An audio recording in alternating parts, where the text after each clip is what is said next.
Welcome to another episode of Axe of the Blood God, an independent RPG podcast. I'm your host, Kat Bailey. Joining me, as always, my lovely co-host, Nadia Oxford. Hello, Kat. You're keeping things in check. You're doing well. You're doing a podcast. We got a pod. We're streaming. We're doing the thing. Eric is out this week, so I'm the one at the controls, at the ones and twos. So instead, we're joined by our lovely producer, Victor Hunter. I want to axe your blood? Whoa! That's not going to work very well. This week, we are going to be talking about vampires. Yes, it is spooky season, and we were kind of going, well, what's a good horror-themed vibe? Well, hey, vampires, they have a big role in RPG history, including in the Pantheon that we're doing right the heck now on Axe of the Blood Gods. So we're going to talk all about that. We're going to share our 5 favorite RPG vampires each, and we'll read some letters from our audience as well. And hey, Eric isn't here, but he did manage to squeak in a little bit of Bloodlines chatter via he sent it out from wherever the heck he is, out getting cigarettes in New York. So thank you so much for that, Eric. The cigarettes are best in New York. That's where he went. We'll get to that in just a moment. But if you enjoy the show, please subscribe to us on Patreon at patreon.com/bloodgodpod, where you get lots of bonus content and also access to the show ad-free.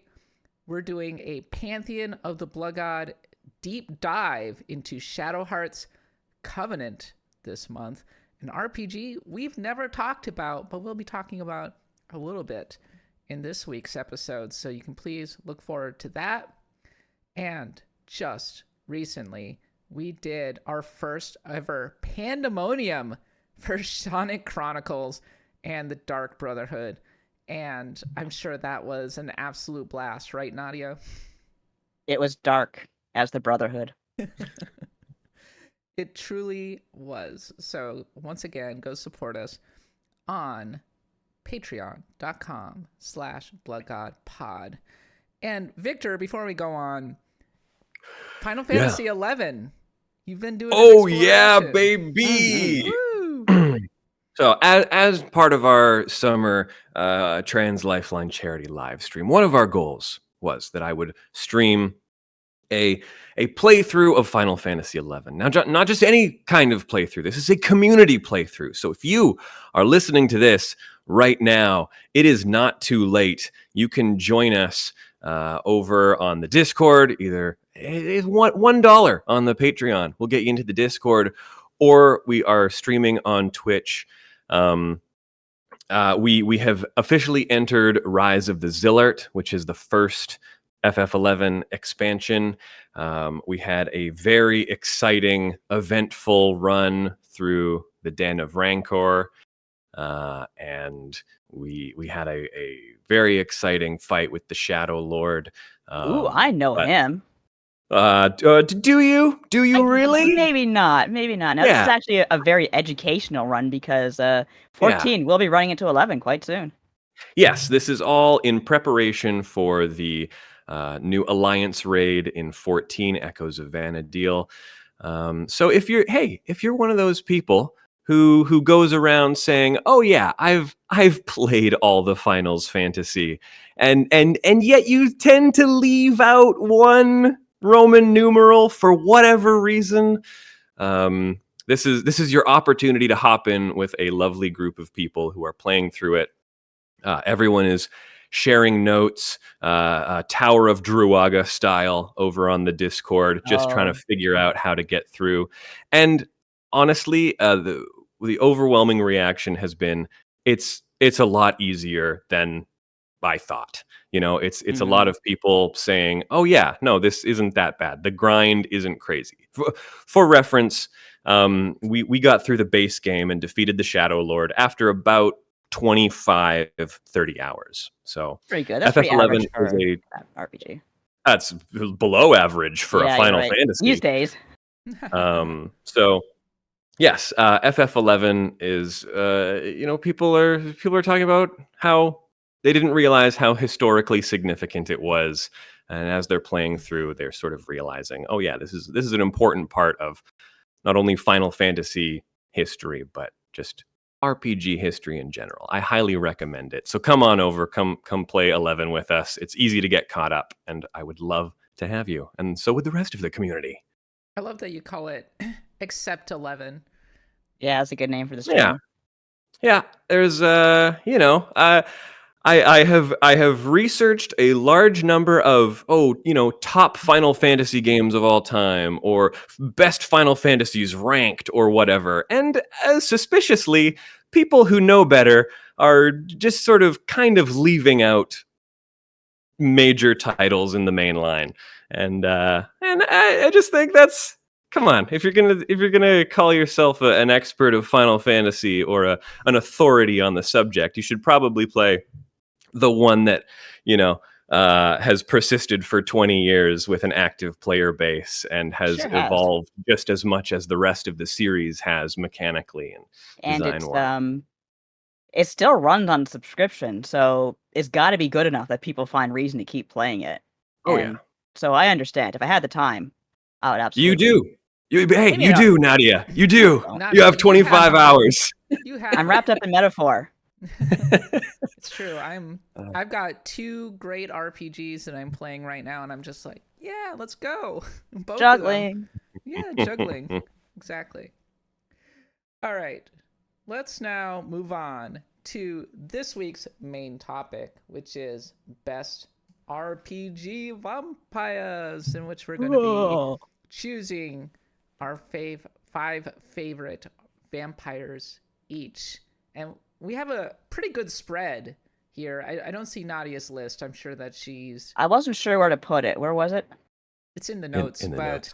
It's okay because I'm sure that you know it off the top of your head. I have it written down on my phone, so yeah. Yeah. So we might as well kind of start with, why don't we start with your list, Nadia? I'm just going to put you on the spot. Tell me, what are your 5 favorite RPG vampires? Should I start from the bottom or should I start from the top? Should I top or bottom? Oh boy. Oh boy, this is going in directions. I don't know. I mean, it is a vampire-themed episode. This is vampire talk, yeah. So let's start tame. Sexy. Yeah. We'll start tame then, and we'll work our way up, because my first pick is Buffy from Secret of Mana. Now, this is literally the name of the vampire. This is a vampire that the reason I chose it is because, first of all, Secret of Mana, second of all, named Buffy, third of all, the vampire design in the Seiken Tetsu / Mana series, adorable. Little bats with like capes and I know that in America, in Japan, the vampire wasn't named Buffy. That's just Ted Woolsey effing around, because it was the time when I think Buffy was on TV movie. This was the movie. This was like back in the 90s. So yeah. So absolutely gorgeous design, just perfect, cute, adorable. Came back in Visions of Mana, by the way. Great remake of that. And just top tier design, good stuff. Name is Buffy. What more do you need? And is really actually quite a challenge. Like it will grab you and like not just bite you, but gnaw on your character. It's really disturbing. So it's like kind of being bitten like by a horsefly. You know how they just kind of chew up your skin? It's like that. Is this a reference to Buffy the Vampire Slayer? It is. It was absolutely a reference. Television show. Yes. Like I said, that's Ted Woolsey. No, because Buffy came out somewhat after Secret of Mana. Or is this the movie? Is it referencing the movie? No, it's the movie. This is 93. Yeah, okay. Yeah. Old school. Yeah. We're not even in Sarah Michelle Gellar territory. No. This is before Buffy got good, though I know that there are some movie stands out there. Like Ted Woolsey, apparently. Yeah. All right. What's your next should one? I keep... Yeah, just keep going. So we'll keep going. Let me open my list again. Here's one that might be a little obscure. Sierra from Suikoden 2 / Suikogaden. I like Sierra. Yeah. So you know who Sierra? Yeah, she's a vampire from the Suikoden series. There are a couple of vampires, or at least a few. There's Necrolord, who thank you for the picture, Victor, of Buffy. And Sierra, unlike the other vampires of the Suikoden universe, like doesn't really want to give in to her bloodlust. She wants to help humans like escape from vampires versus like, getting chewed up. But you know how it is. She kind of fights her nature, et cetera, et cetera. She's really hot. Like she's just this really tall, willowy woman who can like stand on like the point of a flagpole, one of those. So yeah, she is absolutely worth mentioning. Here's another slightly obscure one that comes with a very sad story that I forgot to look up the details of before we started here. But Illusion of Gaia, the vampire couple. That's two. They have names. I forgot what they are, but they attack in unison, so I'll just count them as one. They're a freaking bitch to beat.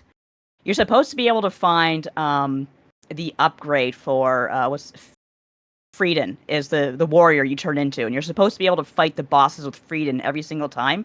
But there's some trick to it before you can fight the vampire couple. And if you don't find it, you have to fight them as regular Will with this stupid little flute. And you have like a time limit because a stupid friend is tied up to a bomb. And this is a very, very hard fight, even if you have Frieden. And here's the sad part. I read a story. I might even told people about this, so I'm sorry if I'm repeating myself. There's a story somewhere online, you might still find it, of a kid who has his memory of Illusion of Gaia. And he would play with his cousin.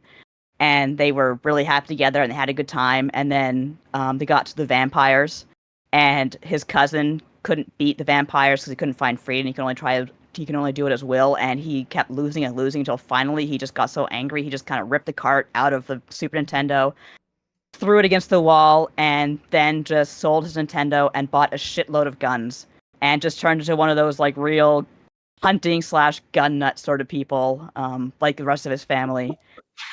Yeah, that's done. Wow. That's a story for you. The Vampires of Mu. Thank you, TJ Ford. That was them. Story.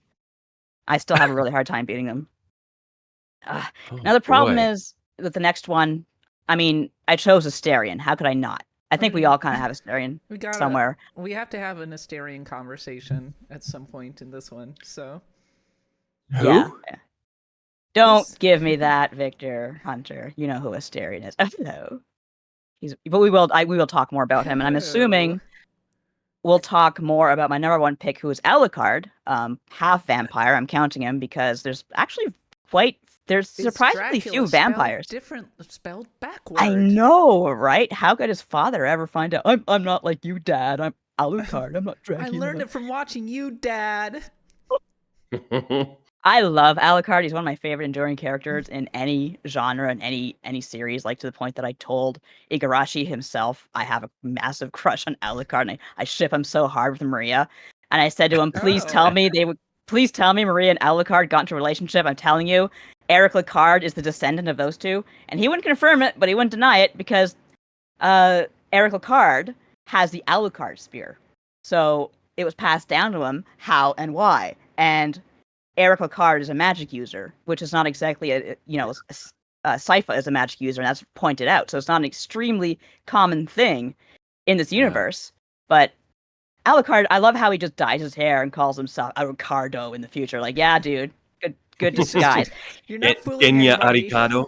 He's not fooling anyone, and he's always like, boo-hoo, I'm gonna like sink into his sleep and like, never wake up because I'm cursed bloodline. And like Maria walks by and is like, whoop, I'm awake. And he's tried so hard to be a sad boy and end his own bloodline, but he keeps failing. So I love him for trying. So let's go back to Asterion. He's on my list too. Spoiler alert. Best vampire in RPG history? Did we already find him like right there? I like Asterion a lot because I really love stories of vampires who are troubled by very specific vampire problems, of which we won't spoil anything, of course, but specific vampire problems. Specific vampire problems, not those general vampire problems.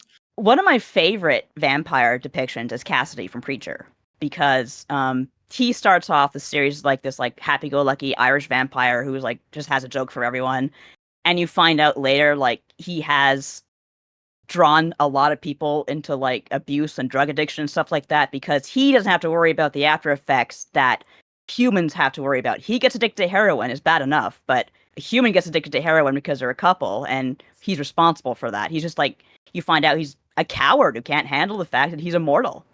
And I just like that kind of weakness. That's just like I said, a specific vampire problem, isn't it? Astarion is in a very abusive relationship, Mm-hmm. and the game is still relatively fresh, so I don't want to spoil too much of his arc, but it can go in some really interesting directions. And yes, you can date him, and it can get into kind of abusive territory yourself, I think, if you decide that you're going to end up dating him. I love Neil Dubon's performance as Astarion. It's perfect. He's incredible. On point. Incredible. All of the performances in Baldur's Gate 3 are so good. And I mean, you can see Astarion's popularity in just the fact that, did you know that he's a Stardew Valley mod? You can make him a villager in Stardew Valley. I'm not surprised somehow. Yeah, I knew that in my cells. Like, I just know that. You just know it exists. Of course, that's true. Yeah. Like, it's the way you kind of assume whenever there's a mod, there's got to be a naked mod. Like, it's probably the first one. I mean, absolutely. Initially, it was just Team Girls for Baldur's Gate 3, but at a certain point, I wanted to do Astarion's quest, so I leveled him up and everything. Discovered that I had some really great gear for him. Realized that he's phenomenal in combat as a very powerful class in the rogue. And then I was like, okay, but seriously, I can have the gay boy like traveling around with me. It's fine. The bisexual boy, I suppose, Pan. So yeah, no, Astarion is definitely a real highlight, and that character could be so cringe, I think, if handled improperly. That is a really hard character to write.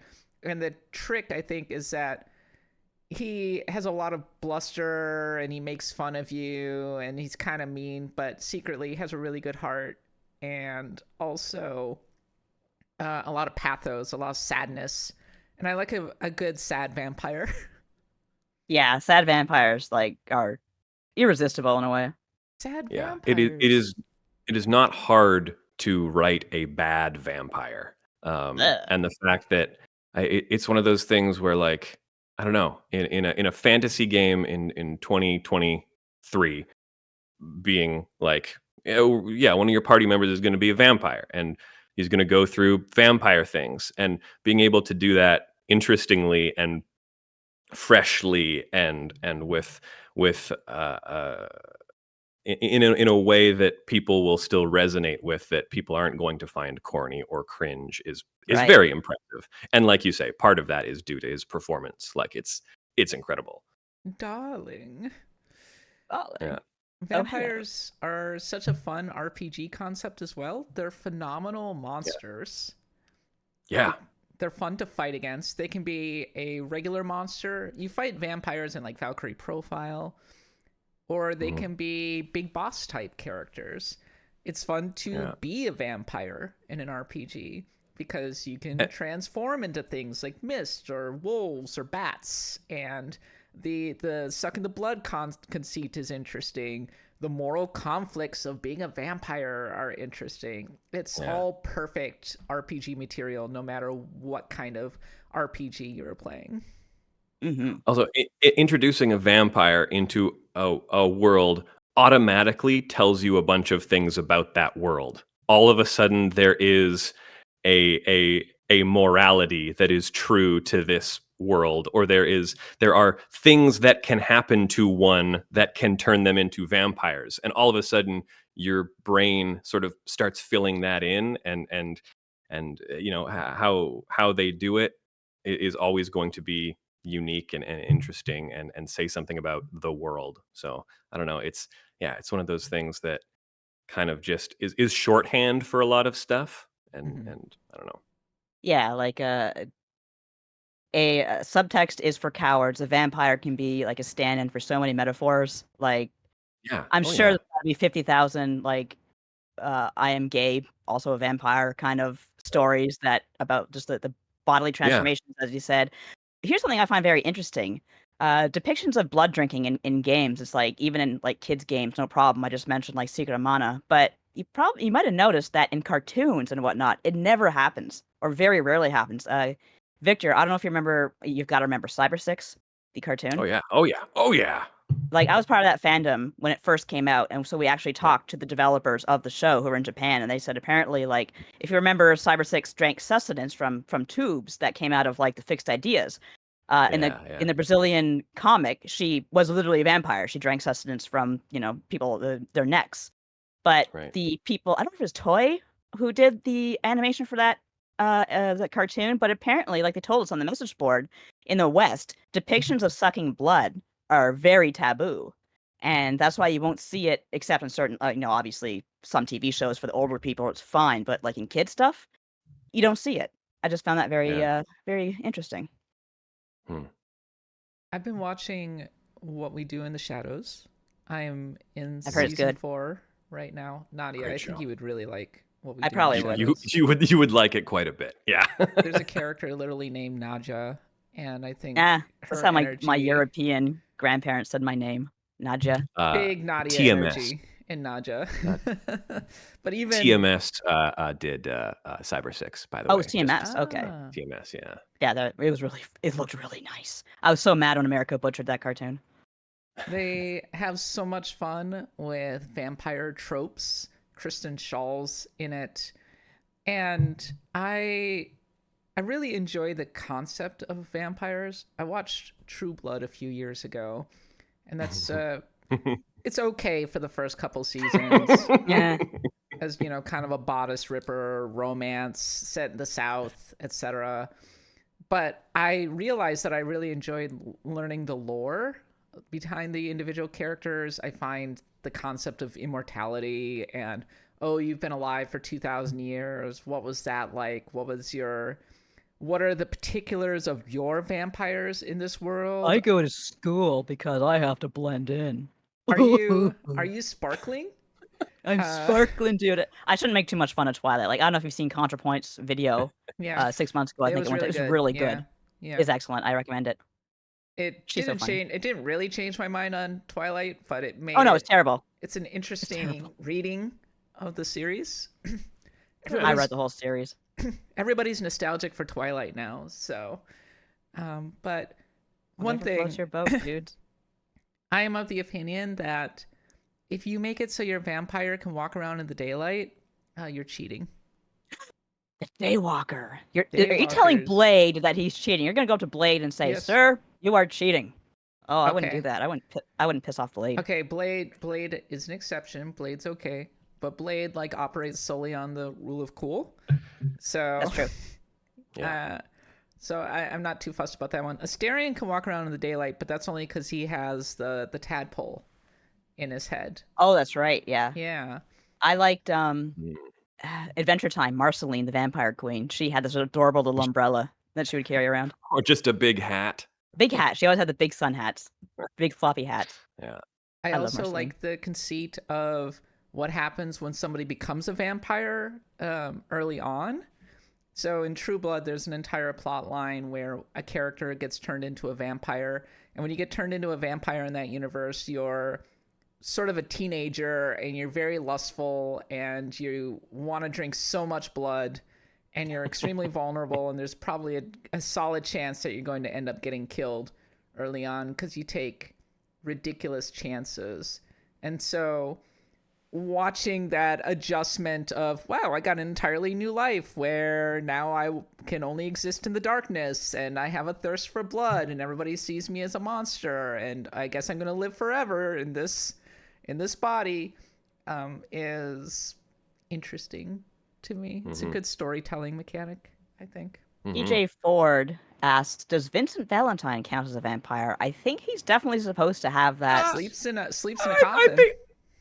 I think we'll reach that on our little list here. Mightn't we? Oh, pardon me. I don't mean to spoil, sir.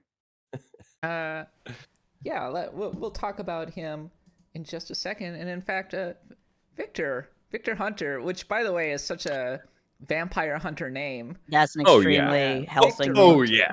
Absolutely. Is that what your family did? Like they say you trace your roots through your last name, Hunter, vampire. Hunter. Yeah, that would be interesting. Yeah, I don't know. I should look up Scandinavian and indigenous. So I'm wondering, there's got one of those. I'm sure my indigenous heritage has some folklore, vampire adjacent folklore stuff. I don't know what Iceland's stance on vampires is, but Too Well, cold up in here. I was There's just no in sun, so Iceland. I was just in yeah. Iceland back in January, and Oh yeah. chilly. the sun doesn't come out until like 10:30 in the morning and goes Yeah. down at like 3. So there's only a few hours of sunlight, and it's Yeah. pretty. What was the graphic novel? There was a graphic novel, a movie about the like it was in the North Pole or whatever, vampires, and they got to be out all day Oh, I've because it never heard of didn't that. matter. It was That sounds very fun. good. Oh, what was it called? That's gonna drive me crazy. Someone's screaming at their phone right now, 3 but just days until know I'm sunrise. with you. Asked Robo Riley. Uh, I have to something. say, it's very disorienting for it to still be pitch dark at 10 a.m. or something like that, because you just keep waiting for the sun to come up and it just won't, and it feels like you're Yeah, up in the yeah. middle of the night. This part of the world gets like that in the dead of winter. Not that bad, but it's still pretty bad. Victor, what are your Okay. vampires? Here we go. Okay, so we've talked a little bit about vampires and what makes them narratively interesting. Okay.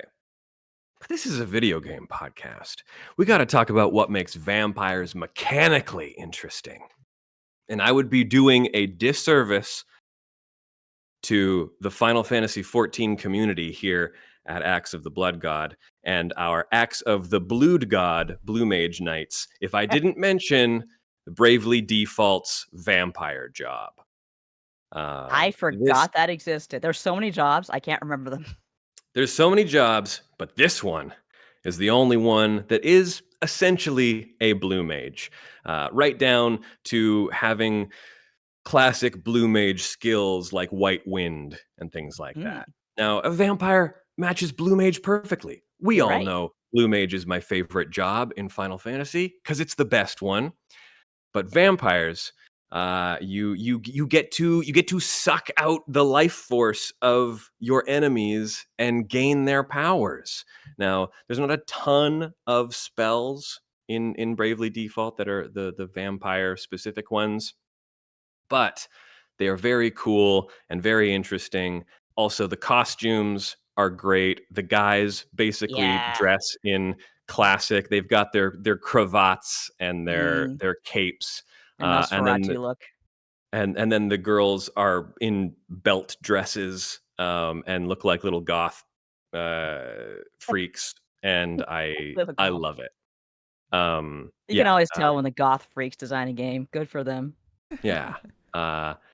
In general, I like a lot of Bravely Default jobs, but I think Vampire stands out, especially because it's just Blue Mage, and I love Blue Mage. It's a fun class, very broken. Especially, maybe I don't know if Blue Mage is broken in Bravely Default. It's pretty broken in Final Fantasy V, at least early on. It's broken in most, except 6, I think. The best. You just have to really have the patience to get those really busted abilities where it's like, well, now I can just heal my entire party, or I can wipe out an entire pack of enemies in one shot. The monster control or monster skills materia in FF7 was always one of my favorites because that was like something so convenient. You put it on and you learn a lot, but there are certain ones you have to hunt down, so it's not exactly that easy. Like the one that the Midgar does. That's actually quite hard to get, even when you're a higher level, because you got to get it before he kills you, and it still hits hard. And there's also, you have to use the trick to. There's an enemy on the beach that you have to like muddle so that it will use White Wind on you, and that way you get White Wind or Big Guard or both, which are great spells to have. Yeah, Big Guard breaks vanilla FF7 in 2. It's great. Shall I continue? Please. All right. Coming up next. This is a game that I think a lot of people have forgotten, but it is entirely about vampires. back when Namco still made video games that didn't start with Dragon Ball or One Piece or Sword Art Online. I'm talking about a little game called Code Vein. Oh my For god. all the vampire cyber goths out there. Now that's a pull. That's a real This poll. is That's dusty in my yeah. mind. This is a beautiful, beautiful. It's it's Souls-like, right? Yeah, I'd say it's a Souls-like. Basically, everyone in this game is a vampire. We're living in post-apocalypse, but gosh darn it, if it isn't full of hotties. We're talking about Mia Karnstein. Now, the thing about Mia Karnstein and why I picked Mia Karnstein is because she also falls into the triptych of beautiful women in fuzzy hats and long coats that is also inhabited by Maytel from Galaxy Express and Chimera from Valkyria Chronicles 4. I remember her. I'm a sucker for a lady who looks like she's cold. Nikita, I need you so. Yeah, she's. I really liked Code Vein. I think it's one of those ones that goes on sale for like $7 every day. What was it for? It was on PS4, It and was not terribly old. Yeah. no, it's maybe 6 years old at this point. It was one of those ones, along with like Scarlet Nexus, Right. where they were.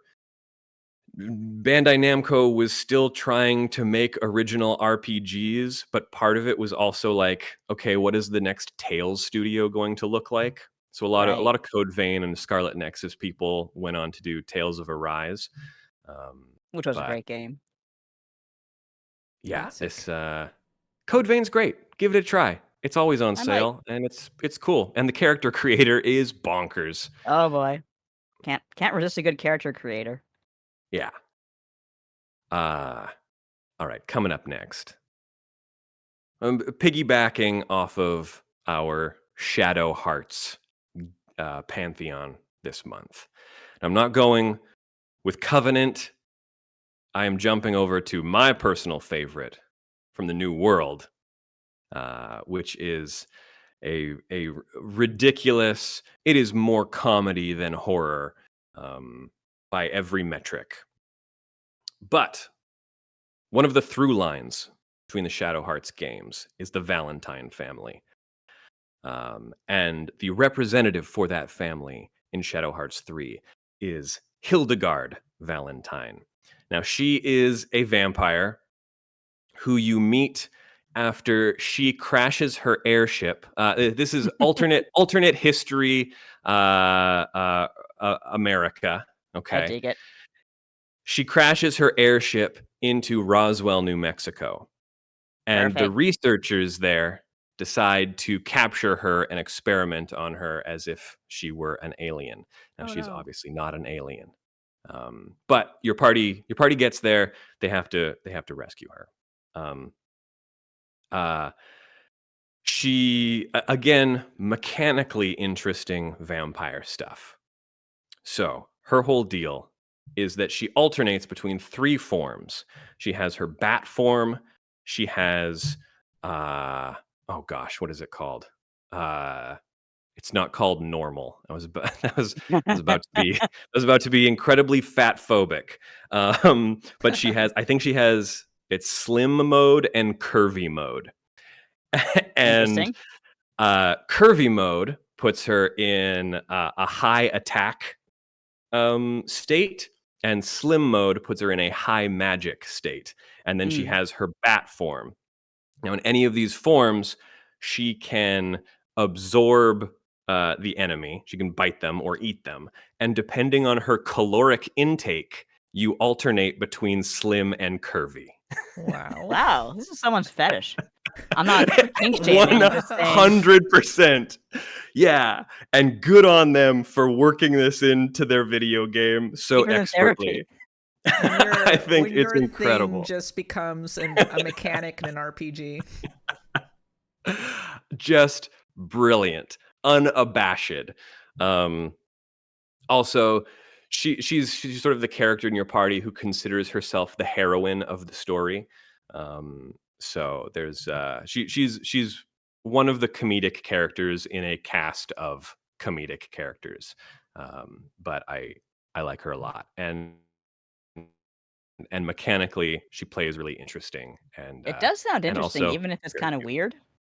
Like, Yeah, yeah, you said three super forms. super I'm weird. thinking, like, oh, bat, wolf, mist. No, bat, skinny and not Yeah. so skinny. Like, No, that's it's great. And funny. from what I can remember, and I'm gonna be revisiting it a little bit before the Pantheon, but as far as I can remember, pretty pretty okay in a 2024 lens. Like, they're not making a bunch of fat jokes or anything. From what I recall, it's handled relatively well. And she's a sweetheart. So there you go. Wow, Wow. good pick. Coming up next. This one's for you, Nadia. We're talking Shade Man EXE. Oh, not just the normal Shade Man, but EXE. Yeah, he's No, well, I have to justify it through an Oh, that's true. RPG somehow. That's true. So yeah, Shade Man EXE, obviously from Mega Man Battle Network. Yes. We've Was talked a lot about. Yeah. was he in the first one? No, He he was the first shows up third. in 4, I think. I Hmm. in my head, he's after the graphics change that That's happened 4 then. after Yeah, I 3 and think you're into right. 4. But I Yeah. could be mistaken. He also shows up later on too. He's sort of a recurring character. Yeah, He's because I mean, definitely in Shade Man's 5 one of and the 6. coolest robot masters. Yeah, It's just he's great. His EXE design is based off of Oda Nobunaga. Hmm, Um, of course. There's got to be a game in Japan where Nobunaga's a vampire, a sexy vampire. It's just oh sure, there's Sexy. got to be yeah, 10. yeah. Sexy Nobunaga Wouldn't is it suck to be a vampire but you're not attractive? Maybe you're Oh, that would suck, so late to middle speak. age, you're a little paunchy. Your You're shirt doesn't go all the way down. yeah, Kind of stained. you're trying to be hot, but you got your like your button popped, but maybe your fashion is decades out of date. There You was know what it's Yeah. like? there was a gag in Buffy the Vampire Slayer actually where they said that they could always spot vampires because they looked like they were from the disco era or something like that. It's like, yeah, Yeah, no, you're definitely a vamp. yeah, sure. You'd get out of date when time becomes meaningless. You can just embrace whatever decade you feel like. Whatever Right on. Also, leisure suit Larry, but as a vampire, basically. Yeah. yeah, Shade Man's great. We've talked a lot about vampires, what suck blood in real life, but what about a vampire who sucked blood in the internet? That's what he Whoa. does. Have you ever That thought about that? I just sit in amazement at how prophetic the Mega Man Battle Network series was. Like with the why is the oven connected to the internet? What stupid Yeah, story is this? Who would connect the internet to a fridge? Like, yeah, oh, sorry, Capcom, you got me. yeah, I'll take the L. yeah. But we have none of the cool features of a PET. Right? There. Look at this We don't phone. get to This fight phone is little just dudes. like doesn't talk to me. It's not my brother. It's not my dead baby brother in there. Yeah.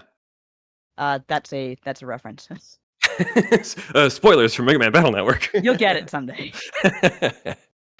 But the reason I bring up Shade Man is that he is but a stepping stone to my true greatest vampire in video games of all time. And I am so All glad. vampires of all time. All video Yeah. games of all time. Oh, here we go. This is it. Yeah. Oh yeah, absolutely. I'm very, very glad that he was also in Eric's list because we're talking the D is silent, Django from Mm. Boktai. The Sun is in Your Hand, Boktai 2, Solar Boy Django, and Boktai 3, Sabata's Counterattack. He's a vampire? Django's a vampire? Oh, He's a yeah. solar vampire, right? He likes the sun? Well, here's what happens. Powered up by the sun? So Django, is the son of Red Ringo, the vampire hunter. Cool. Now, unfortunately, Red Ringo gets turned into a vampire. I can't remember if it's by the Count or if it's by his wife, who also became... No, maybe Hell? Whatever. Anyway, point is, in Boktai 2, Red Ringo bites Django, and it looks like you're gonna die. By the way, Boktai, incredible game, one of the best games on Game Boy Advance, a Kojima production, directed by Ikuya Nakamura, who also did Metal Gear Ghost Babel. Brilliant games. Character designs by Junted, who also did the mech designs for Witch from Mercury. Incredible artist. It is a spaghetti western vampire hunting Norse mythology Ragnarok RPG Wow. with a solar sensor. Covered all their bases there. It's fantastic. So Django gets bit. You have a little bit where you play as his brother Sabata, but then he's trying to purify Django in the light of the sun, which you have to do physically. You have to be in sunlight.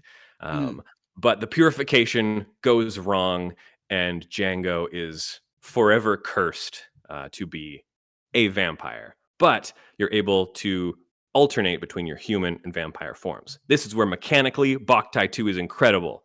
Because yes, in the first game, you definitely wanted to be in the sun, you wanted to be using the solar sensor. However, if you're in a position where you want to be in your vampire mode so that you can turn into things like the cat or the bat or the mist or what have you, you want to make sure that you are not also just walking around in broad daylight. So that's where you have to manipulate your solar sensor. So you want to be in a position where you can run under the shadow of a tree because you foresee that you're going to need to be in vampire mode for a while. Also, it gives him a bunch of like energy absorbing attacks. It's fantastic. The best Hideo Boktai is Kojima one of the game. greatest games. Oh, controversial. I mean, I wouldn't go that far, but Okay. it's up there. So because he produced it, he didn't direct it. I want to give credit where it's due to Nakamura's team. The original Metal Gear Solid is the best Hideo Kojima game, but this is a close second. Sure. Yeah. There you go. I'm a Metal Gear Solid 2 guy. But that doesn't surprise me at all. It's not shocking. a game that is antagonistic to the player and their wants and desires. Yeah, exactly. Also want to also. give a shout out to Alexander Barr, who I believe you're in Germany. You listen to the show from Germany. I don't know where you live right now. Sorry, Alex. But I along with Parrish am maybe one of the two owners of a device that he engineered that lets you play Boktai on an analog pocket. Nice. Because the serious? position of the solar sensor on the analog renders it useless, but he has created an adapter that Parrish and I are maybe the only two people on the planet who own one. I don't know. Maybe there's a couple I'm not more. surprised Parrish does. That's just such a Parrish thing to own. Like coming up with and the little thing that turned the Switch into a vertical shmup. Yeah. Oh yeah. I have my flip cool. grip. Flip Grip. grip. It's a great name. But yes, incredible device. Thank you, Alex, and thank you for keeping me updated on your Sakura Wars playthrough. Well, you were talking. Those are my vampires. Those are your vampires. Good polls, I have to say. We've had some good polls. You mentioned Hildegard. It's only fair that we mentioned Joachim from Shadow Hearts Covenant, who is also part of the Valentine family. I love that. And Vincent is surely part of the Valentine family as well. So that means that Final Fantasy VII is definitely canonically in the Shadow Hearts universe. I mean, they're very similar in many ways. Of course, Joachim is a pro wrestler or is a wrestler type vampire, which, to my knowledge, I've never seen a wrestling vampire who's very strong. before, but I like Grab you this and bite you. concept. Suplex you and bite you. It's freakishly strong and can become a golden bat. And can equip Oh, up to golden 5 bat. hit areas in the Judgment Ring and incorporates wrestling moves via muscle arts. So the question Muscle is, arts. could Sabin suplex Joaquin, or would Joaquin win? Who would win in this battle? Nadia. Well, I don't think a vampire is stronger than a train. No? Any vampire. No? Not the ghost train. You kidding me? The train that carries people to the dead? That thing doesn't F around. Depends. Vampires are undead. The mortality means nothing to them. The cycle of life and death is meaningless, as exhibited in Boktai. But there are ways to kind of manipulate that in FF6. Like there are spells, of course, osmosis, where you can take energy from enemies. But if you take it from an undead enemy, you will get poisoned or you will lose HP. Although if you equip, say, the cursed ring and make yourself undead, then you can just kind of siphon theirs, and you are actually the Gaia gear turns into kind of like a half vampire, where you can absorb a lot of deadly earth attacks from like undead enemies, but it doesn't like poison you when you get healed the same way that like say Gao's one of Gao's undead rages does. That makes me I think think about they how suplex each other forever. it makes me think about how in media I like vampires that aren't invincible. I like the ones they get a little too superpowered in some media where they have super strength and are practically invulnerable and also can have all of the different powers. You start getting to rule of cool with vampires. I like it when I think you can do there can be a lot of pathos in being a vampire, and I find that aspect maybe a little more interesting than, they can suplex a train or something like that. No, they can suplex each other into infinity. That's what we're saying here. Yeah, Make a black hole. exactly. That actually makes me think about how in Elder Scrolls, this is like a perfect thing. In earlier Elder Scrolls game, being a vampire really kind of sucks. Get it? Because it's more like a disease. Elaborate. It's sort of like a disease, and you get it. Yeah. And it's a pain, and you need some blood. And if you don't get the blood, you start to degrade and become kind of gross. And then there comes a point where you become a little monstrous, and villagers automatically turn hostile towards you. And can you get fixed? Yeah, I mean, you can get cured, but it's annoying, and you can go from just kind of infected to full vampire, which is not ideal. If you're fighting a vampire, there's a chance that you can accidentally get infected, and you're like, dang it, I hate this. What an annoying thing. And so I became a werewolf instead. Oh, werewolves are cool. Being a werewolf is cool. And then Skyrim, because it's Skyrim, decided, no, being a vampire is going to be fucking awesome. And they released the Dawnguard DLC, and you can choose between being the Dawnguard or you can be a vampire. But why the heck would you want to be a Dawnguard? Who's going to be the Dawnguard? Give me a break. Give me a break, man. You're playing as a vampire, and you can be a vampire lord. You can turn into a big demon guy. You got glowy eyes. All of the disadvantages of being a vampire kind of go away, and you're super cool all the time because it's Skyrim. It's Skyrim is a power fantasy to the core. Do the vampires in Skyrim get hurt by the sun or nah? No, they don't. You can go out in the sun. Again, cheating. Daywalkers. Daywalkers. I think since I was an Argonian, I don't know if they can get. I know they're immune from disease, but I don't know if being immune from vampirism is the same thing. My memory is a little hazy because it's been like a decade since I played Skyrim, admittedly. Same. But my recollection is if you don't drink blood, the more monstrous you become, the more sensitive you become to sunlight. That might be it. Yeah, that's a pretty good mechanic. Because you're right. Vampires don't really have a set like stereotype. They divide into so many categories. Like Nosferatu, of course, is the classic, but then you have Lestat, the sexy vampire, and Edward, and it kind of goes everywhere after that. So you can do whatever you want with a vampire, and that can really, as you said, Kat, make them overpowered. But that's why you have to have those kind of weaknesses that pull them back. Like with the Nosferatu, they can go into sun. If you can only get them at, like, they were invincible when they were awake, but if you got them in the daytime, the stake is, there you go. There's your out. But a vampire has to have a weakness. It has to have an out. I mentioned Cassidy being kind of like too screwed up to handle immortality. Asterion has his billions of problems. So yeah, you absolutely need to not have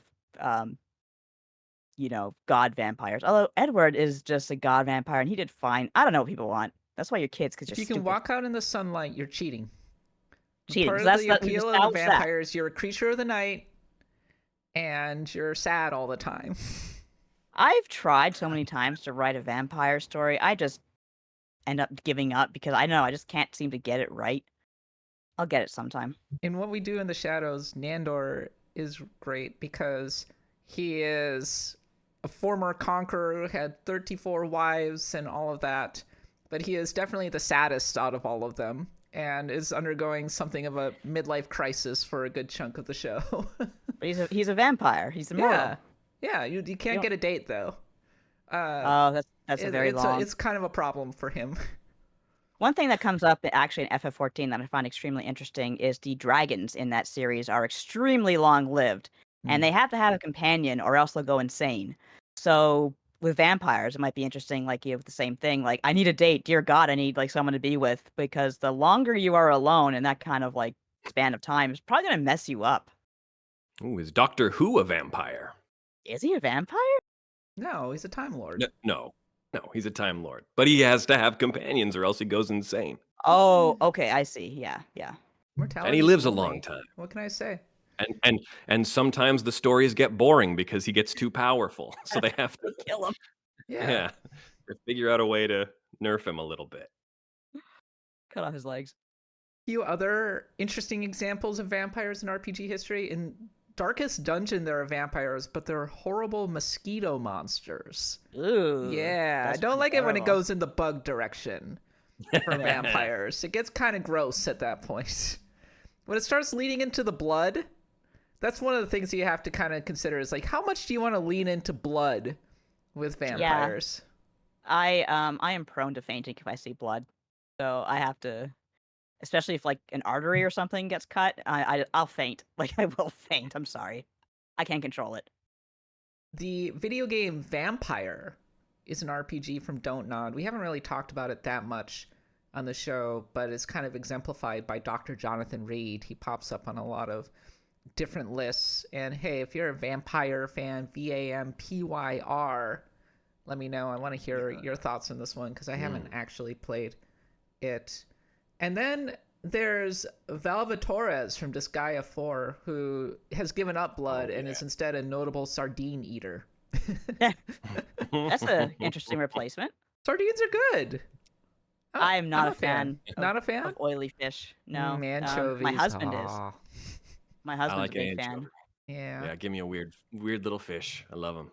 I actually don't mind anchovies on pizza. Like, it's not my favorite topping, but if someone's like, "Hey, here's anchovies," I'm like, "Well, I'm not going to turn down a pizza." Well, we also went to some of our listeners and asked, what are some of your favorite vampires in RPGs? Old Man Jable says Dr. Victor from the Soul Hackers game seems like a no-brainer. A riff on Dr. Frankenstein gone Nosferatu, Dr. Victor is easily one of the most memorable characters from the series.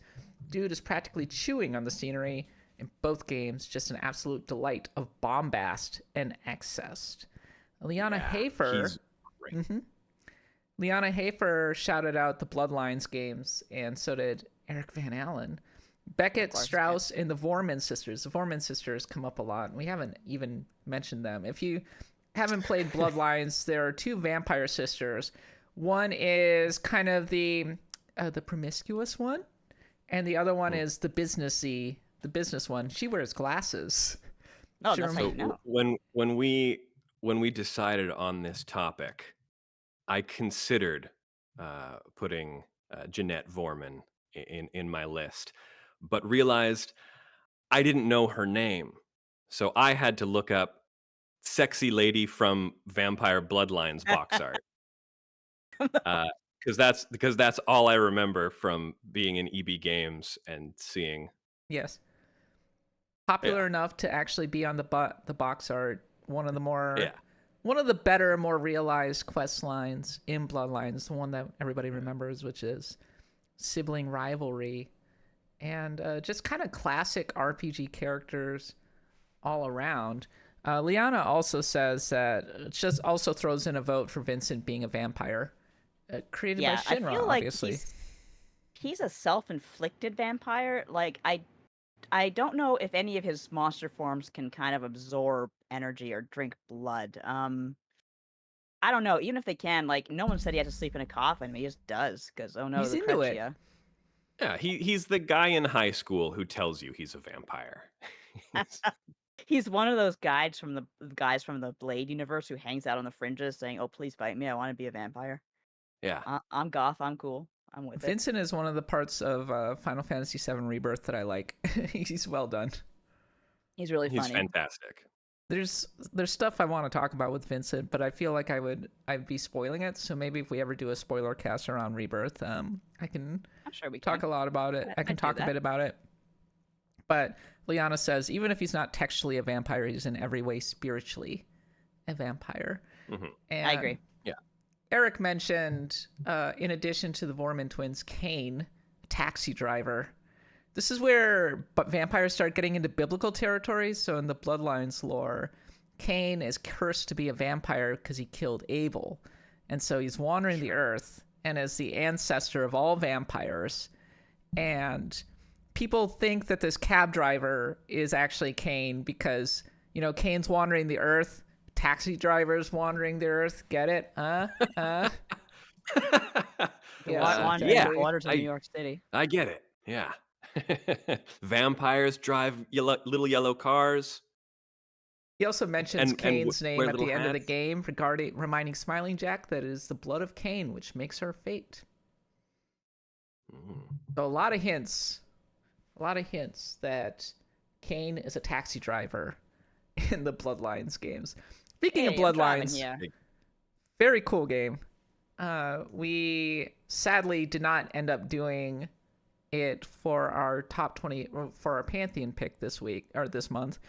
We did do a top 25 RPGs of all time episode though that you should go listen. It's way back there in our back catalog where we talk a lot about it. We've also talked about it in, I think we did spookiest moments in RPGs or spookiest RPGs a couple years ago, maybe last year. So, and we definitely brought up Bloodlines then. So that's another aspect where we talk about Vampire the Masquerade Bloodlines. But in that game, you are a freshly turned vampire and you walk into the very dangerous world of vampire politics. I love vampire politics. It's like vampire baseball, but with Game of Thrones. Sorry. And there are all the different clans. And I just love that they include the Nosferatu, where you're a hideously deformed vampire in the original Nosferatu vein, and you have to basically live in the sewers, but it becomes a stealth game. And this game bit off way more than it could chew. And that's why it was basically unfinished, because they had so many cool ideas. But I gotta say that I am grateful to them for taking swings in it. They really went for it in terms of as many different renditions of being a vampire as you can possibly find. Yeah, it has some pretty cool lore. It does, actually, and it helps that it's from a tabletop RPG, and so much of the best RPG lore comes from tabletop RPGs, ultimately. There was a whole thing, and we didn't really talk about this, where Paradox basically said in an interview, yeah, after this, we're done with Bloodlines. Yeah, I saw that. Somebody else needs to make it. We're screw this. And I'm like, don't you own Vampire the Masquerade? Not anymore. And they're like, yeah, but that's somebody else. We're just going to focus on tech. But Paradox, the game label, we're just focusing on grand strategy now. Screw RPGs. I'm like, well, you're lost, No, I don't say guess. that. They're like, if Chinese Room decides to do Bloodlines 3, more power to them. Mm. Yeah, it's kind of pity because Bloodlines 2 looks a lot more streamlined than classic Bloodlines. But also, Eric threw in a few other names. This is a name that I don't really know. Maravel from Wild Arms 2. Apparently, more of a blue mage. Victor's nodding. Do you know this character? Yeah. There again, there is sort of a through line, kind of like Shadow Hearts. The Wild Arms, some of the Wild Arms media has a vampire family connective tissue to it. Yeah. I never played 2. Chris M in our Discord, really deep poll here. Mayong Mistmore has had several lives and schemes across the EverQuest games' timelines, including ascending to godhood in the first. And this is like one of the hideous vampires where they have the big bat ears and rows of serrated teeth, and they look distinctly monstrous. Mm-hmm. More in the Nosferatu vein. Also, apparently likes wearing a crown and a cape. Who doesn't like a Burger King crown? No, it's big Burger King crown vibes with this character. It makes you feel like a big boy. All right. I'm going to list my favorite vampires now. Coming in at number 5, it's Vincent Valentine from Final Fantasy VII, who I definitely agree. Vampire, has cool guns, got a cool cape, cool design, sleeps in a coffin, kind of monstrous, manages to be more mysterious than Cloud. Yeah, I like his background a lot. Like, I think he has a very interesting background that kind of connects to Sephiroth and Hojo. And I'm very curious to see where they go with that in what's the next one named? There's Rebirth and Resurrection. I don't know, but the third game. No name officially announced. Oh, okay. I thought there was a name, but apparently, there's some rumors going around that Nomura was going to name it Reunion, and then they named Crisis Core Remake Reunion, and he was upset. But stole my reunion. You all seen the new screenshots from the Ever Crisis, the new Ever Crisis story? No, actually. So I ignore Ever Crisis. They're doing part of it is a big like Sephiroth prequel story, and they've just introduced young Angeal. Oh no, stomp him now.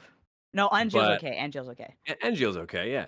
He's but along with that is another soldier member who looks, I believe her name is Alyssa, and she looks exactly like Lucrezia. Oh no, this is gonna be so bad. So everyone's like, Hojo, you piece of crap. You've been cloning the girl, haven't you? Oh, that's so twisted. Yeah. And so wherever that goes, do. Yeah, that's gonna be nasty wherever that goes. But yeah, that could and her tie name is into Lucrezia, which doesn't have good implications to begin with. Yeah. And that's why I'm glad I'll always have the original Final Fantasy VII. And for everybody who says that they are younger than 35 and don't like the original Final Fantasy VII, I say, that's why you're still kids, because you're stupid. I think we said that twice today. Coming in at number 4, Necklord from Suikoden. Yeah. And Suikoden 2.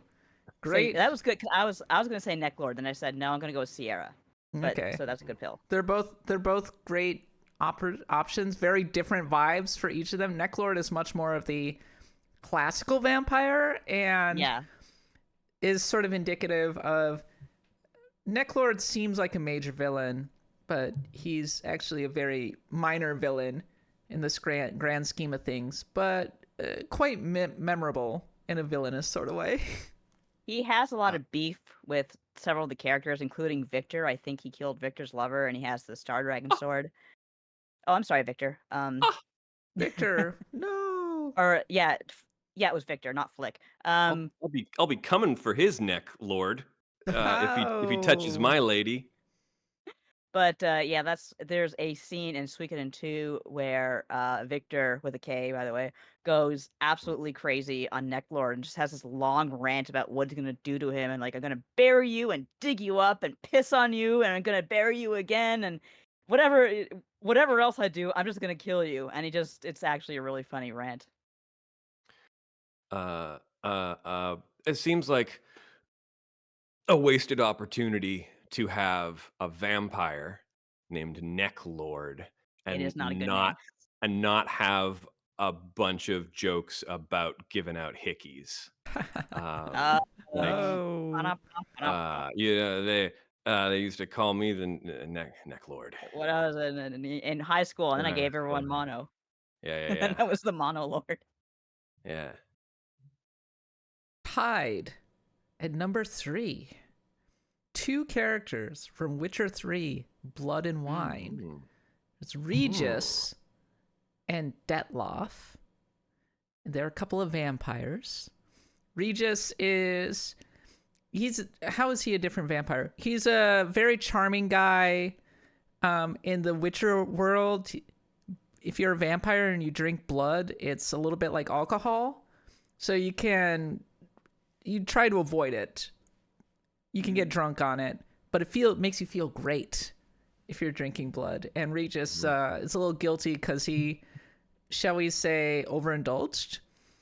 And then you have Detloff, who is your maybe more traditional edgelordy vampire, full of pathos and sorrow. And their individual stories are the focus of Blood and Wine, because blood and wine. And Geralt is in the middle of it all. In the Witcher world, vampires are very powerful in a monstrous way, but not in a way that makes him feel ridiculous.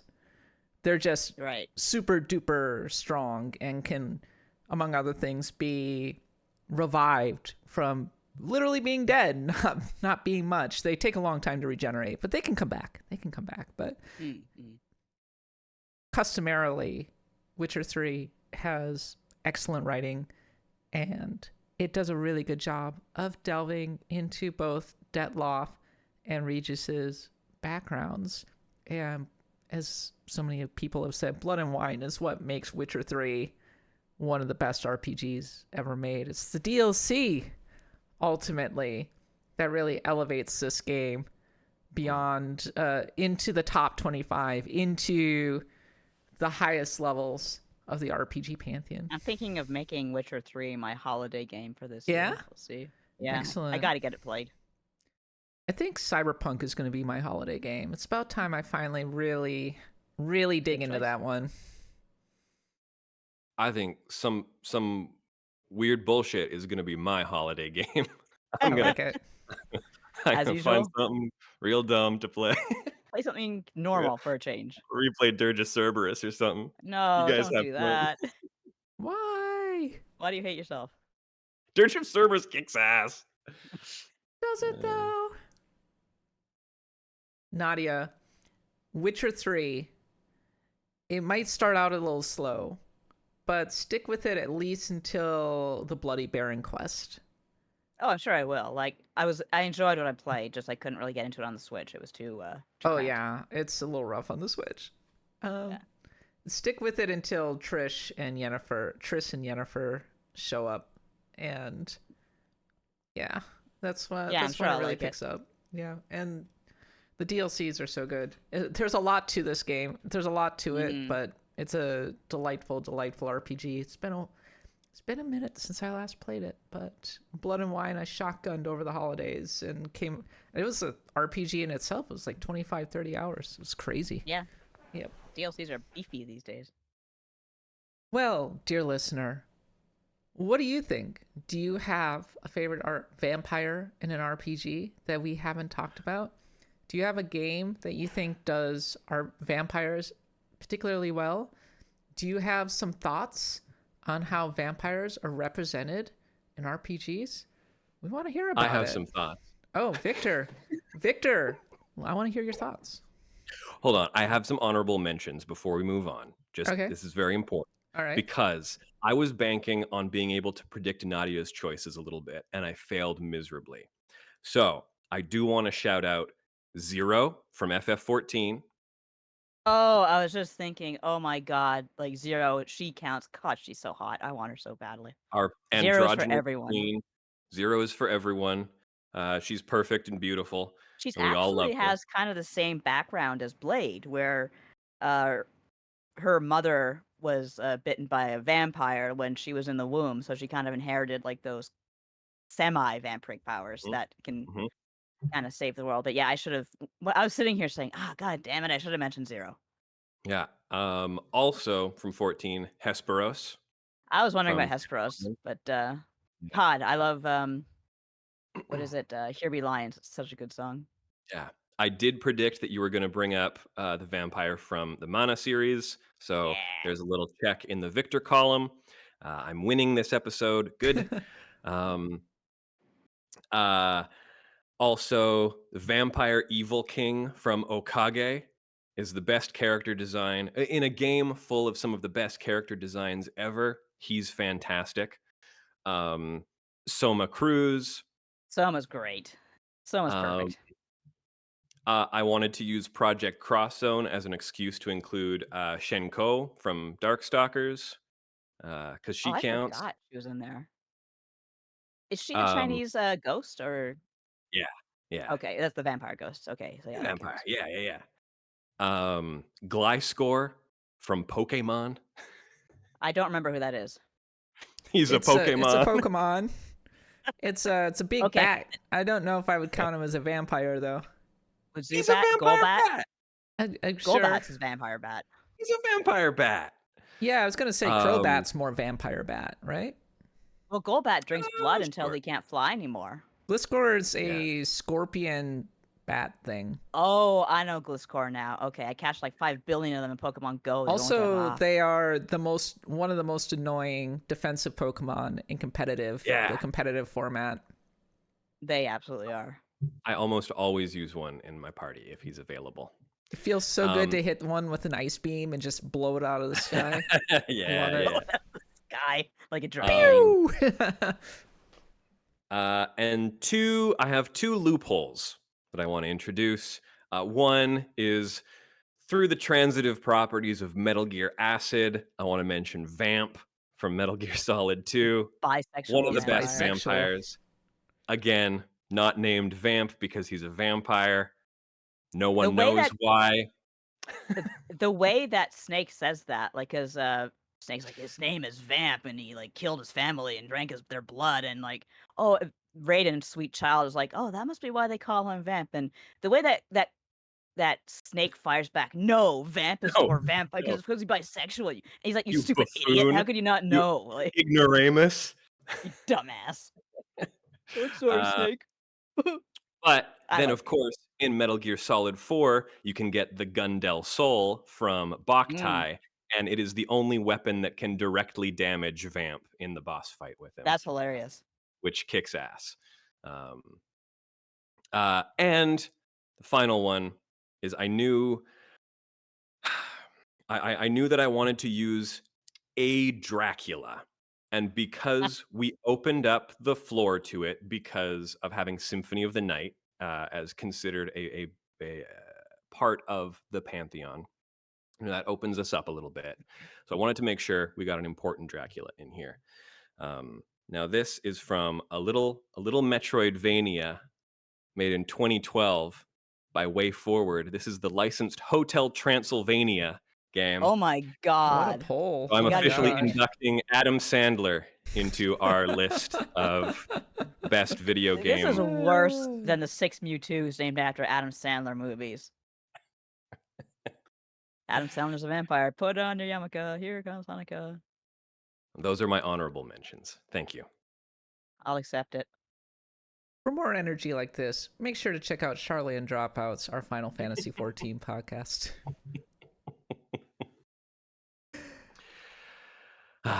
It's good to be back. It's good to be back. Indeed. It's time now for a series of random encounters. The Xbox Partner Preview happened this week, and it featured new looks at Like a Dragon, Pirate Yakuza in Hawaii, among other games. Good. That's maybe the main one that was being shown that will be of interest to I'm so RPG ready fans. to play as Majima. It's just like I like a Dragon a lot, but something about playing as Majima, just like completely letting your chaos out, is just so appealing to me. No, Nobuo Uematsu is not retiring from video game music, and I say thank God to that. Good. What happened there? Like it seems so like final. It was a mistranslation, I want to say, of some of his comments, so that he had to come out and say, no, you're taking it out of context. That's not what I mean. Yeah. I am not retiring. I feel like mistranslations are happening more, and stuff like that. I don't know. People should be a little more careful. The thing that we dealt with a lot was people using even then like AI translations for Japanese stories, and we never accepted that. We had to have an official translation. We will As you use should. AI translations, but we'll get them verified by someone who's actually within the site who can speak Japanese. As long as there's verification, you know? Yeah. Because, the nuance can get lost, or words can be Very wrong. easily. And especially when you're translating something that's fairly sensitive or big news, you definitely want to make sure that you get that right. So, continuing onward, Legend of Heroes Trails Through Daybreak 2 launches on February 14th for PS5, PS4, Switch, and PC. Join Kingdom Come, Monster Hunter Rise, Avowed, and so many other RPGs in February. Good luck with that. Good luck. Have fun. Ease 10 Nordic. There's a demo now available. Go and play it. Now, are you going to play it? I'm waiting for. I actually asked, I want a code because I want to play the game and talk about it on Blood God, but I haven't heard back yet. Sad. The Fallout London mod is closing in on 1 million downloads as the team gears up for the next round of fixes. Wow. Victor, this one is for you. Discord creator Stanislav Wisniewski claims that Final Fantasy XI was responsible for the birth of this platform. Oh, wow. Nice. Yeah, I know. We've been talking about this for ages over on the FF11 channel on the Axe of the Blood God Discord. If you want to have these conversations months and months in advance of when they become breaking news, head on over. $1 at patreon.com/bloodgodpod. Join the conversation. There you go. That's a pitch. I believe we actually have someone in the crew who is at least acquaintances with the 11 players who then went on to create Discord, and is pretty intimately familiar with this story. So yeah, we had a good chat about this several weeks ago, or a couple months ago now maybe. But yes, it's all true. And this is one I think probably from Victor. James McAvoy reveals on Hot Ones that his favorite game is Secret of Mana. Yeah. Hey. Let's go. I love the Secret of Mana sickos out there. Such a mess of a game, but if you love it, you love it. Yeah. Do you think we can get him on the show, maybe for a Pantheon for Secret of Mana? I really I'm always bugging famous people like Samoa Joe, hey, come on our podcast. I want to talk to you about Chrono Trigger. I think you know Japanese. I think he's in Yakuza, the new one. And I think he's speaking Japanese in that. Nadia's lifelong quest is to get Samoa Joe on Axe of the Blood God and independent RPG Kenny Omega. podcasts. Any of you dorks who like games, come on. There's lots of you. Kenny Omega, for F's sakes. One-winged angel, my ass. Come on, you got to get on here. Well, we're running out of time. The vampire segment ran long, but we'll just roll into the tavern very briefly, have a quick drink, talk about what we have been playing. I have been still playing Metaphor Refantagio, an excellent game. I'm making a lot of progress. I have the Gauntlet Runner now. I feel very settled into my individual character builds, though I'm sure that it's going to get more complicated as we go. I like that there's a conceit for the actual fast travel within the story that Yeah, that was they funny. include that. That's like pretty good, right, Nadia?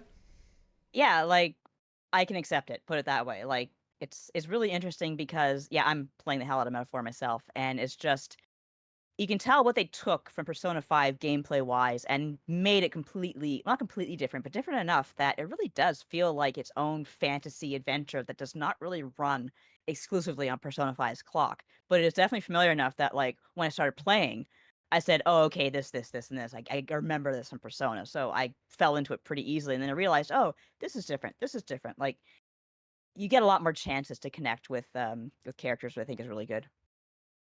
I'm switching between Metaphor and another RPG that I'm playing that I cannot talk about right now, but they're different, very different vibes, and they're great in their own way.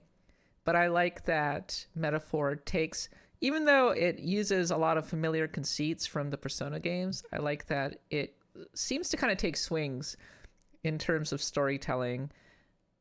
It's kind of Yeah. political. It's kind of a political game. What an interesting game to release on during election season. It definitely feels relevant in that respect, and it feels more grown up than Persona did, which is by design. And yeah, I'm good with that. Story, and as you get further into it, 'cause I'm about 50 hours in, so I'm getting there, but I'm still not quite there. There's a lot that has to be answered, and it's been really fun to kind of get answers as I go along. And God, you haven't gotten there, I love any RPG that promotes bats. I love bats. I think bats are great animals. Victor, did you ever read Silverwing by Kenneth Apple or Sunwing or that Yes. series? Yeah. Oh, absolutely. I I remember adored. what is the Caldecott gold stamp on the front of the cover or whatever. Yeah, I yeah, can picture the covers immaculately sitting on like the shelf in my elementary exactly. library. Yeah, it's like real Yeah. Canadian staple series, and Yeah. it's just about bats or societies, and I Yeah. adore it. I wish he'd still like Dawnwing was a great book. I wish he'd still keep writing them, but I just like Yeah. bats. If I had my own property, I'd have a bat house so they could like eat mosquitoes. They're Yeah. neat. I think bats are really neat, and I love the fact that you can play as one in an RPG.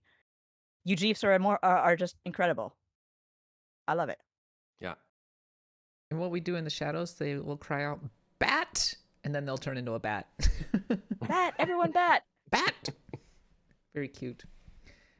Victor, what are you playing?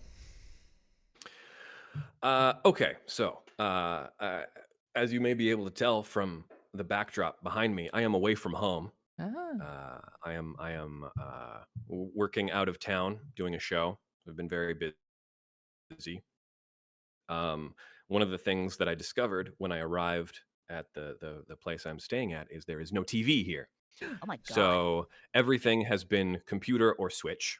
Um, Now, also, of course, we are in the middle of Except 11. So a lot of that time has been spent playing 11 with the community, though not as much time as you'd think because FF11 is actually very approachable. But some of that time has been spent. I dipped into Natsumon, which is the spiritual successor to Boku no Natsuyasumi from the same director. It's like if Boku no Natsuyasumi were also a little Breath of the Wildy, Ooh. and it is delightful. It is so charming. I love it. It's like if Breath of the Wild were a little more condensed, a little more intimate. It were about a small town, small coastal Japanese town, and it was just about the interactions between you and the people in this town, and it's Sounds just nice. fantastic. It's also on Steam. I recommend picking it up on whatever you can because it's so charming, and I'm pretty sure it is going to determine whether or not there will be more Boku no Natsuyasumi-esque games in the future. Um, Also, picked up Hokkaido Serial Murder Case, Oh. Yuji Hoри's follow-up to Portopia. I haven't gotten super far into that, but it's incredibly charming. Also, Emio, Famicom Detective oh, you're Club. busy. I gotta play Oh that. yeah, oh I hear it's yeah. fantastic. These are all great bedtime games. I Is the already have thing. too many games for my game of the year list. I'm scared to play more at this I point. know. I have so many. I have this big backlog of codes that I've been just slowly but surely installing. I haven't even had a real chance to play Diablo 4 this week. I turned on my Oh, that's right. Switch. Yeah. I turned on my Switch for the first time in like a month this week Mhm. to play Stardew Valley. And I remembered that Oh I yeah. have Echoes of Wisdom just sitting there waiting for me to play it. Ooh. It's a good. I'm still playing that. Like I'm not gorging it like I gorge like most Zelda games. But when I play it, I'm like, oh, this is actually a very pleasant puzzle game. It's not like holy shit Zelda, but it's like, oh yeah, the B team did an all right job here. I enjoy this. I'd like to see a more. I was going to add. I hope. Uh, Yeah. no, you go ahead, Victor. This is your segment. Go ahead. Oh, sure. I also checked out the demo for Card on Ciel, which is Inti Oh Create's yeah, roguelite deck building game. how was that? Mechanically, I think it's really cool. I think because it's a little bit Battle Network, Yeah. um, but more turn-based than Battle Network. The Hmm. action segments are sort of relegated to like kind of like quick time eventy sort of things, which can pop up if you play your cards right. But I like the deck building a lot. I think the actual mechanics of combat are really really cool and make you think about how you use your cards, because they are both attacks and movement. So you have to decide how you're going to. You sort of get like AOE lines, like in FF14, but Hmm. you have to sort of predict how you're going to need to move to react in the next turn. Right. Um, Oh, so it's like the that time does sound stop like mechanic in Alexander. um, yeah. Gotta have that boop boop yeah. boop in the background. But it's really cool mechanically. I just wish the aesthetic vibes weren't like noxious otaku gamer. Yeah, Like they are. that's my problem with Indie Creates a lot these days. I mean, they did such a Yeah, fantastic job with Zero Series, but then it's like, yeah. I'm not a big fan of your character designs otherwise. Yeah, the conceit is that you are collecting cards from a bunch of games that exist in this world. So there's fun parodies, like one of the games is like Yggdrasil 9 or whatever, and you, they pull games from a bunch of different genres, and they have different artists making the art for all of these made up games. It's all very lovely. A little UFO 50. Um, but then it's in this framing device of like you're an elite gamer hacker in your gamer chair with all your gamer stuff, and then there's just every female character is the most squeaky voiced Yeah. thing you can imagine, and it just hey, we know me. I love games full of beautiful ladies. I'm the bishojo guy, and If it's this too is much for you, this it's is a bit too much. This is yeah. just I They yeah. they I find they really push the pop idol angle, and I just don't care about their Yeah. J-pop angle at all. They And Yeah. look like characters from uh, the idols. Do you know what I'm talking Like about? Idolmaster or I know the kind of That game kind you're of talking about, vibe. like Yeah, almost like yeah. Neptunia. yeah. Yeah, Was yeah, that a little kind of too look? Neptunia-esque. A little Yeah. too Neptunia. Um so I don't know. We'll see if I can stand some of the characterization to get through it, cuz gameplay wise it is very fun. It's just the presentation is weird. Yeah, typical Indie Creates, I And guess. real quick, I want to give a shout out again to the 11 streams. Part of what we did was what's interesting about 11 is that it is not vertically oriented like 14. You don't play through the expansions in story order. Mhm. Uh, Expansions just sort of open up new places, and those places can be difficult to get to unless you have made progress in other expansions, but it's doable. So one of the things I wanted to do for our community playthrough is I wanted to get Blue Mage as early as possible. Now this is from the third expansion, so you're not really supposed to do this, but Right. we a lot of people we sort of brainstormed and figured out a bunch of way to sort of sequence break FF11 a little bit and get a bunch of weird jobs early on. So we have people playing jobs that you shouldn't get until the very final expansion, Nice. that we just sort of made work. We all went out of our way, but we have a really bizarre party composition, and I've been playing Blue Mage from the beginning by doing some little sequence breaky stuff, and it's a joy. It is really delightful. Nice. So Nadia, how about you? Yeah, I mentioned Metaphor already. I guess one thing I did just very briefly, I mentioned that Phantom of the Opera is back on YouTube. Hey. The theater production, and Woo! you should absolutely watch it. I went ahead and I watched it, and I enjoyed it. Are you a big Phantom of the Opera fan? I'm a huge fan of the opera fan Andrew because it Lloyd was Webber? He's a huge Phantom of the Opera fan. if you lived in Toronto in the 90s, you were a Phantom of the Opera fan because they had their own production here in Toronto that lasted for I think a decade or something like that. One of the quintessential Phantoms, Jeff Hislop, is a Canadian, and I'll be very honest, like I like the Canadian production a little bit better. Like there's a scene, I think, Wandering Child towards the end of the play when the Phantom's trying to get Christine to approach him in the graveyard. I adore that sequence, but the American version adds Raoul screaming over the whole thing. I'm like, please stop. I want to hear the banter between Christine and the Phantom. I don't want to hear Raoul. I know you're panicking, Raoul. Just stop. You're good. But yeah, I watched that. That was great. Yeah, I think it's called The Shows Must Go On. It's a YouTube channel that kind of revolves. You can watch for free productions, video productions of actual theater shows. So Phantom, I think, comes around in Halloween appropriately, and now's the time to see it if you haven't. Nadia, if you like Phantom of the Opera, you should listen to the Phantom of the Opera segment or episode in Today Explained, which they did on the occasion of Phantom of the Opera closing in New York City on Broadway. Oh my goodness. Yeah. I saw Phantom in Toronto just before it closed. There was a production that came around, but it just tours, and I saw that like right before COVID shut everything down. I did see Phantom of the Opera on Broadway, and it was a perfectly enjoyable quintessential Broadway experience. So it is it's like going to Disneyland. Like you got to do it once. Real earworm too. Yeah. I know like every word practically. I'm ridiculous. I think Margaret Thatcher really loved Andrew Lloyd Webber, and they were best pals. Yeah. Ugh. Yeah. Yeah. That would not surprise me in the least. Oh, Maggie Thatcher. All right. That's it for the tavern. Nadia, take us home. If you were here in the pre-show, I promised like Canadian PSA horror.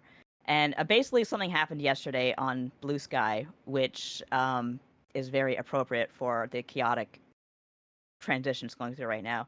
Basically, that Amazon cartoon that's coming out that has all the video game characters, and I don't even remember the name of it because I don't care. Oh, Secret Level, the That's lamest name. A video game concept that doesn't even really exist anymore. Right. So it's they revealed revealed when they called it Free Guy. Free Guy. Like those just aren't things. You haven't played a video game in 25 years. Why are you naming all the things? Gen Z's like, what the hell are you talking about? But so they revealed Mega Man for this show, and he's just like an amalgamation of all the Legends Mega Man, EXE Mega Man. Like, oh great, you assembled a Mega Man by community vote or whatever. It just looks like there's nothing special about it. But what happened was that when they revealed it, he had this like weird golden color to him. So I said on Blue Sky, retweeted it, whatever, and I said, "Holy shit, it's Astar!" And if you're a Canadian, you know who Astar the robot is. Canada has this organization. I'm laughing. Sorry, God, Jesus. Canada has an organization called the War Amps, and they basically like do prosthetics and stuff like that, and therapy for people who have lost limbs in wars in Canada. And they had this promotion. We were kids, Victor and I, where this CGI robot would like run around and tumble through all these like buzzsaws to this place called Planet Danger, and he'd eventually get his arm cut off. And at the end of the commercial, he'd put his arm back on. Victor's pointing at me. Well, Astar was a bit androgynous, weren't they? I always thought Astar was a woman. Really? I always thought a bit of a Rorschach test. Astar is turning out to be. So he puts his arm back on at the end of the commercial, and he says, "I am Astar, a robot from Planet Danger." And I forget exactly how it says it. Like, I can I put my can put arm my back arm on. back on. You can't, so play safe. Play safe.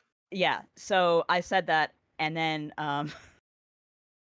I found the video because I wanted to show everyone, hey, everyone, look at this ridiculous thing. And I looked at the comments for this YouTube video, and first of all, the guy who uploaded it said, I pretended to be a teacher who wanted to teach children about missing limbs to get this video. So I hope you're all satisfied that I'm going to hell just so I can get this video.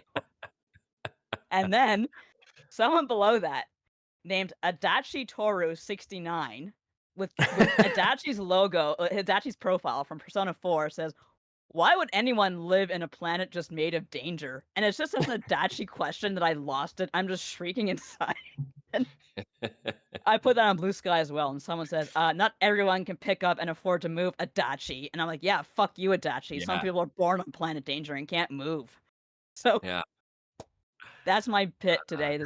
Yeah, why don't you just leave Planet Danger if you don't like it so much? If you can put your arm back on, Planet Danger Yeah. looks fun. I mean, you see Astar just like flipping, and what is it with Canada and CGI? Why are we so horny for it? Well, okay. Well, first of all, because Mainframe Studios, Rainmaker Studios, Right. whichever one they call themselves now, based in Vancouver, pioneers of CGI. Yeah. And notably, that PSA did have a live action version before the CGI version. Yes, there is Scary. 2 versions of Astar, a robot from Planet Danger, and one is a very cool practical effects version. Wow. I gotta look that up. Check it out. I just remember the 30-second one where he has like the radar ears and he's looking around. It's like, Yeah. if you live on Planet Danger. It is shot for shot the same as the live action version, the practical version. That is so cool. Both are incredibly cool and unique and a part of our heritage. A part That's of a our Canadian heritage. moment. Like Superman. But yeah, I know about Mainframe back in the day. They did the kind of the CGI graphics for the music video, Dire Straits. What was that song again? I Want My MTV. Oh, sure. Did they really do that? Oh yeah, they did the graphics for that. You didn't know? Oh, cool. Yeah. That's neat. That was their first thing, as far as I know, their first big project. There's a documentary coming out right now that has been like slowly coming out that is all about Reboot and Mainframe Studios. It looks really good. I think it's all free on YouTube. And they've also been posting, I think it's all sort of in honor of the 30th anniversary of Reboot. They're posting like HD remasters of old episodes and stuff, and they look very good. I saw those. I was we came in just at Web World Wars when things get good. Yeah. That's the sequence, the Trust No One episode, the whole X-Files thing lead up into season 3 is really incredible. It's actually done really well. Yeah. Sure fangs. I love Muzz. Anyway, Kat, you like Reboot? You Not should. really. That was I think last week we talked about that was 90s CG show, right? Oh yeah, but it gets yeah. Oh, Very primitive. Like fine wine. Oh, very it's no, beautiful. it's not by the movies. It's incredible. Oh, it's gorgeous. Like I even love the early Tony J. the quote unquote bad stuff, it has aged poorly. God, it's incredible. They were doing amazing stuff. The march of technology could have ended. Did you there, know and we'd that all be better off. ABC, when it was on, when the thing was when ABC bought the show, they had a whole bunch of stuff that they had to cut out. Hockey apparently was forbidden. No. They couldn't depict hockey. Well, sure, it is a sport for perverts. Hey. I can't argue that. That's the problem. I feel seen. It is a depraved activity. Kind of is. I'm gonna go to a hockey game in a couple weeks, so I guess sweet. I'm gonna be perverse. I'm gonna go Get watch that violence in you. I'm gonna go watch my Minnesota Wild play the San Jose Sharks. Ooh, Oh, good luck. Both teams are not great, but the Sharks are much worse. So So you have a chance of seeing a win. yeah. Good luck. And that's it for this week's episode of Axe of the Blood God. Thank you so much for listening, and thank you so much for your generous support of Axe of the Blood God. As always, if you enjoy the show, please support us on Patreon at patreon.com/bloodgodpod. Make sure to listen to Charlie and Dropouts. Make sure to go check out Except 11 and everything else we're doing. I'm going to be doing a little more writing on the website, actsofthebloodgodpod.com. You should go check that out. And of course, we're heading now into our Acts of the Blood God post show with our Stars of Destiny who are hanging out with us as always. And we want to say thank you to all of them for their generous support. In the meantime, I've been your host, Kat Bailey. Thank you so much for listening. We'll be back next time. But until then, for Nadia, Victor, and myself, we'll see you again soon. And happy adventuring.